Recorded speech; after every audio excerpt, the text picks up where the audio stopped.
Just going to talk through some tackle or recommended tackle here for the Rio Irigoyen to make sure that if you're planning your trip of a lifetime to this river, the tackle requirements are quite specific.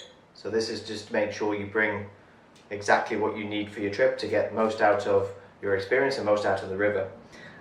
Starting with rods, you really don't need any double handers on this river, be it a spade, full double hander, 13-footer, or all the switch rods. Neither have a place on the Rio Irigoyen. What you really want is a single hander. Anything from 9.5 foot, 10 foot, around there is absolutely perfect. Line rating number 7 or number 8.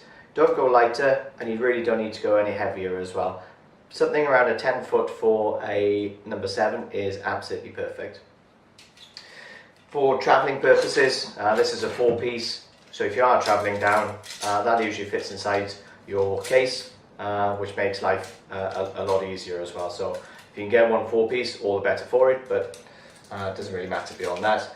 The action needs to be not too fast and not too slow. So something like a medium fast action is perfect. You don't want it to be too fast because you'll just end up, if you hook into some fresh sea trout, which I hope you will rip a lot of hook holes if you use a very fast action rod. So actually you want to use something around the medium to medium fast action rod. Too slow, and again you tend to lose a lot of the fighting power in the bottom end of the rod. So again, I wouldn't really recommend that. So if you can get something around the medium to medium fast action, that's perfect. A lot of the casting can just be little flicks too, and the loading action of those medium to medium fast actions again are perfect for that, rather than being too fast.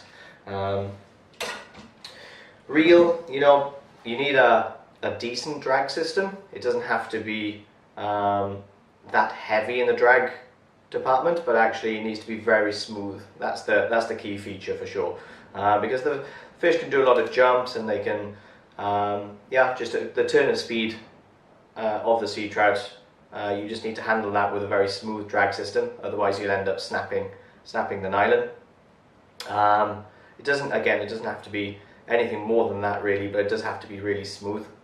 Lines, you want something that's loading over a very short distance, so something that loads really quickly over a very short distance. And I would say for that, I'm just finishing my week here on the Irigoyen, I've been using the Airflow bomber line. That's been perfect. It's designed for the east coast of Canada, fishing with bombers, hence the bomber line, for the Atlantic salmon. But that's been a perfect line down here, just loading under short distances. That's a great line. Another one would be the Airflow 40 plus, but the normal version, not the extreme version, so the shorter head version, or even the Airflow sniper line. All of those lines would be absolutely perfect for the Irigoyen. Again, you're looking for things that load quickly under short distances. The casts on the Irigoyen are rarely that long, but you need to be able to sometimes turn over heavy tungsten nymphs or big leeches under short distances. So those short bellied lines load up very quickly and are perfect for that job. If not, try to overload your rod by 1 line rating. So if your rod is rated for a number 7, put a number 8 through it. That can usually do the same or achieve the same thing.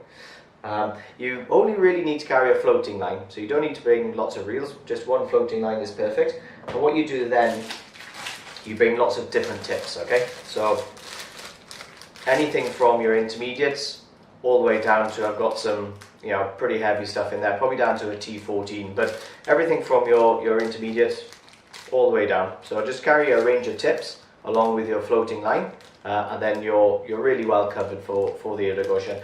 Most of the time you'll actually just be using the intermediate tip, but there are some pools, and if the water gets cold or whatever, you will need to get a lot deeper. So then the T14 or the Type 7 or whatever comes into play. Just make sure that when you are buying, for example, the poly leaders, make sure you go for these are the salmon extra strong, which have a 40-pound core. But even the sea trout steelhead or the standard salmon version, which are rated for a 24-pound core, they're fine too. But make sure you don't go for the trout versions. Just have a good read of the packaging. because a lot of them are rated for 12 pounds, which has no place on the Irigoyen, because on the nylon front, you really don't fish under 15 pounds, and actually it's quite rare to fish 15 pounds. Most of the time you're fishing 20 pounds. 20 pounds is your go-to strength for your day-to-day fishing on the Irigoyen. If you're fishing in the evening at sunset with the leeches and stuff, you know, I actually step up to 25 because the fish just don't care. So if the fish don't care, and a lot of the time on the Irigoyen you need to battle the fish away from the obstructions, the log jams or whatever in the river, that extra security of the 25 pound is, you know, it's nice to have, should we say that. So yeah, anything from 15 to 25. So in the sea pools, for example, when you know there's no obstructions and stuff, when you're fishing for the robalo or even the sea trout in the sea pools, the 15 can be perfect. But for the rest of the stuff, yeah, 20, 25, perfect. Flies, you know, they're quite specific on the Irigoyen. You need tungsten can be key. Okay, so that's just a selection of nymphs I have here on the Irigoyen, but I don't think any of them have just a standard brass or copper bead. They are all tungsten, because quite simply the pots on the Irigoyen where the fish are resting may be really small, but actually quite deep. So actually you need to get it down to the fish very quickly in order to have any chance of actually catching that fish, especially in the daytime, especially on maybe a brighter day. They really won't move very far for the fly, so you need to get it down into their zone essentially, and the tungsten achieves that. So make sure they're tied on very strong hooks. In the UK, or for the UK market, I tend to tie them on carp hooks. Carp hooks tend to be really strong. They tend to have a nice gape on them, and then just tungsten. So make sure they're tungsten. And tungsten nymphs, they vary from a 4mm bead. 4mm is probably the smallest I'll be using down here, through to a 5.5, and sometimes there'll be a double tungsten, which will be a 5.5 backed up with a 4mm behind it for some of the really heavy stuff, or tungsten dumbbell eyes. So tungsten is really important. You need to bring some like woolly buggers. Also here I have some olive patterns. The olive patterns tend to be for the robalo in the sea pool. So they tend to feed on a very dark olive weed. They are opportunistic, so they will feed on, you know, perhaps little crustaceans or whatever, but a lot of the time they're actually feeding on a very dark olive weed. So again, you need a bead head on there, preferably a tungsten bead head, but a dark olive pattern tends to do the trick on the robalo. But then there's some heavy dumbbell eye stuff up here again for the river, for some of the really heavy stuff where you can almost just jig the fly out of the pots. And also, you know, some black woolly buggers, which can work really well on the river too. Beyond that, you really shouldn't be without some leech patterns. So, you know, through from really big stuff through to perhaps not so big, black, and then the kind of greeny colours too, and they can work really well. The greeny patterns can work really well in cold water, for example. If it's been a cold night, they can work really well. But when you're fishing in the evening, yeah, you really will be concentrating on your black patterns, so your black leeches. They're not so heavy. There's a big rabbit strip across the top, but beyond that there's not so much weight, so you can actually fish them perhaps on a type 3 tip or something, for example, just to get it down a little bit, or there's some with bead chain eyes too. So don't come to the river without some leeches.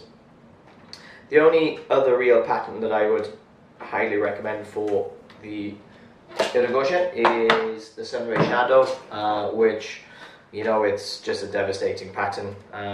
So I tend to fish them, you know, from some really monstrous sunray shadows. They're probably around 8 inches long, and I vary them down, you know, down to, that's probably like 4 or 5 inches, and even down to some much smaller stuff, down into, you know, 2 or 3 inches. So make sure you carry a good selection of sunray shadows. All the hooks on here on the Irigoyen would be single hooks. You can use barbed hooks, but they would be single hooks. and you tend to trail them behind, especially on the long wings. You just tend to trail them behind them there. So yeah, no need to debarb the hooks, but do just bring single hooks for the Irigoyen. On the clothing front, make sure you bring lots of layers. Layers is the key thing on the river. You know, in terms of if the wind picks up, you are protected on the Irigoyen. That's one of the key things about the Irigoyen. You do have protection from the wind, but it can still get cold. And the evenings it can get cold, the river can be cold, so base layers are really important. So just bring a thermal layer. You don't need to bring neoprene waders. You know, there's a bit of walking and stuff involved on the river, so you need to be pretty mobile. So I'd stick with your breathable waders and a good comfortable boot. But beyond that, then lots of thermal layers just to keep you warm. It's easier to take stuff off. If you've got it, you can always take it off, but if you haven't got it, you can't put it on. You've got, so this is like, for example, what I'm just wearing here now. That's a good base layer just to begin with, and then you can put a jacket and stuff over. Make sure you bring a buff, a buff just to cut out some of the wind, or just to keep your neck and stuff warm. The buff is key. Some gloves, some mitten type gloves. Really key again, just to cut off any cold wind, because your hands are getting wet all the time. So just to alleviate that, alleviate the cold wind hitting your cold hands and making you even colder. The gloves are key. Then a jacket, just a thermal, be it a down-filled jacket or whatever your preference, but that is really key. If it's not raining or there's no signs of any rain, you can always carry the rain jacket obviously in your backpack, but a lot of the time you'll get away with just wearing a base layer like this and this over it. For most of the time that would be perfect. It's really comfortable to fish in, but that will cover you, keep you nice and warm. And then just, as I was saying earlier, just bring then in your backpack, just carry a wading jacket. That can cut through a bit more of the wind, but keep you a bit warmer. But obviously if it rains, it's always key to carry a good jacket. And then, so you're traveling around, if you're in the truck, or if you're with the Aardvark, you are still traveling around, you're wading across the river, blah blah blah. You want to take all of your fly boxes, you want to take your camera, you want to take the spare jacket, your gloves, whatever you're taking with you. I would really recommend taking just a backpack, a roll top waterproof backpack. Several on the market obviously, but something like that is really key. When you're not fishing with it, the guides will happily carry it for you. So it's not something you have to fish with on your back all the time, but I would really recommend bringing that just to store everything. It's not like on the Rio Grande, for example, where you're just driving from pool to pool, or majority of the time you're driving from pool to pool. Here there is a bit more walking involved, and again, mobility with everything that you need to carry, that is really key. So I really recommend bringing that along with all of the other tackle and clothing recommendations that I've just gone through. If you want to bring your own flies, bring them. Make sure that your hooks are very strong. Steelhead flies, steelhead hooks, they work really good. If not, we have flies at the lodge that's from a local guide. We have woolly buggers with legs that they work at the ocean for robalos, and then, for example, these kind of nymphs, they work during the day. We try to use small flies because sometimes it's so low and sunny that you have to go very small and technique. And then at night we use, when the sun is going down, we use these kind of leeches, big flies they like, because they see the silhouette and they get really aggressive